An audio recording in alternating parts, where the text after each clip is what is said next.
बेजुबान के साथ हमदर्दी रख कर तो देखिए जनाब, यकीन मानिए ये बिना लफ्ज़ों के दुआएं देते हैं। छवि चौहान की इन लाइंस के साथ मैं हूँ आपकी दोस्त बारिश।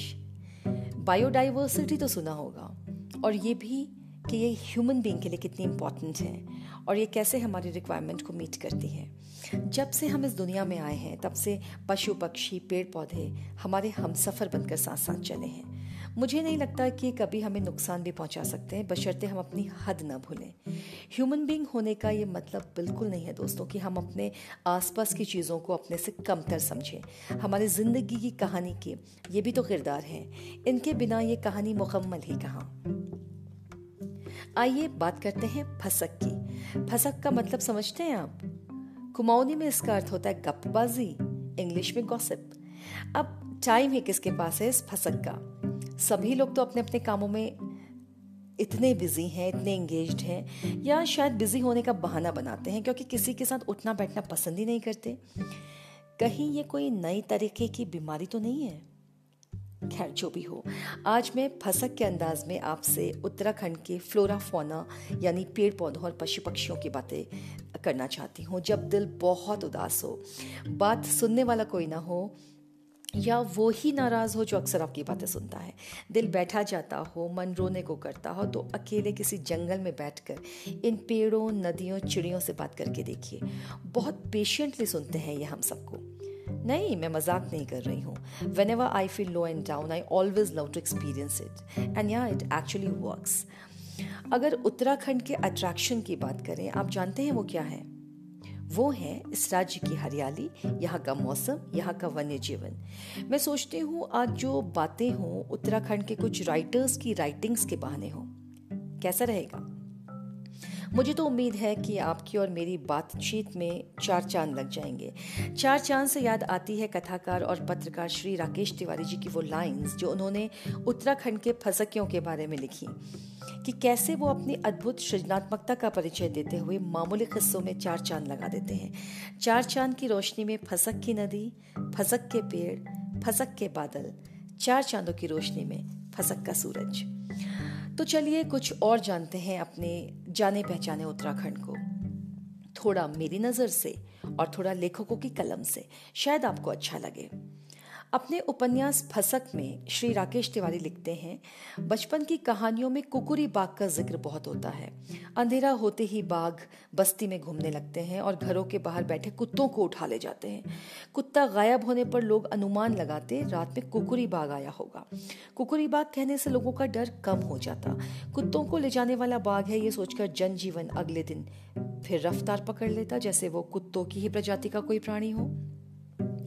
दोस्तों, बाघ कैसा भी हो, उत्तराखंड के गांव और सुनसान इलाकों में तो बड़ी दहशत छाई रहती है। लॉकडाउन और उसके बाद फेजेस में हो रहे अनलॉक के दौरान बाघों के बस्तियों और सड़कों पर निकल आने की बहुत सी खबरें आपने पढ़ी होंगी, या ऐसे किस्से अपने परिचितों दोस्तों से सुने भी होंगे।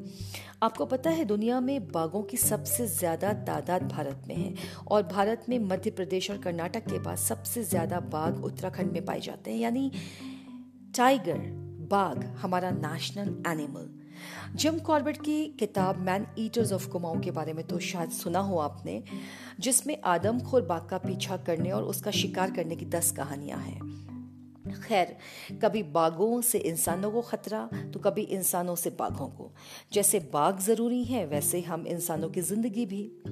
करना क्या चाहिए ये तो मैं नहीं जानती, लेकिन जानती हूं तो ये कि बायोडाइवर्सिटी और इकोसिस्टम के लिए टाइगर जरूरी है। पशुओं का जिक्र हो और मस्क डियर या कस्तूरी हिरण की बात ना हो, ये कैसे पॉसिबल है?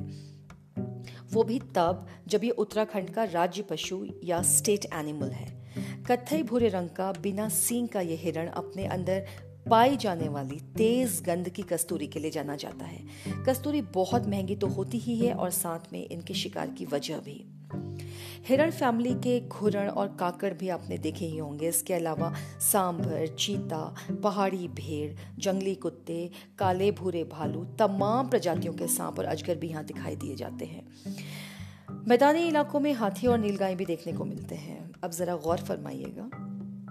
तस्वीर मैंने मांगी थी शोखी तो देखिए, तस्वीर मैंने मांगी थी शोखी तो देखिए, एक फूल उसने भेज दिया गुलाब का। फूलों की बात करें तो ब्रह्म कमल के बिना ये बात पूरी ही नहीं हो सकती। साल में एक बार खिलने वाले इस ब्रह्म कमल को हिमालय में फूलों का राजा माना जाता है। लेकिन सुनिएगा, कमल का नाम सुनकर आप ये ना समझे कि पानी में उगता होगा। ये जमीन पर होता है और इसी मौसम में यानी जुलाई से अक्टूबर के बीच में होता है।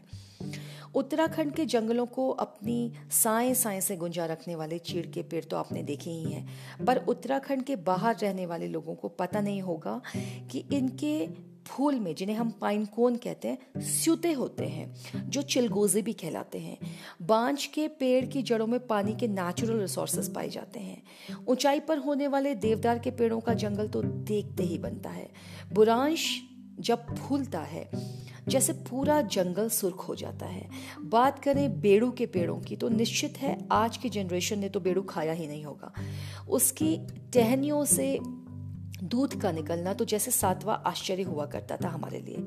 हिंदी के प्रसिद्ध कथाकार श्री शेखर जोशी अपनी कहानी गोपुली बुबू में बेड़ू को किस तरह याद करते हैं, जरा सुनिएगा।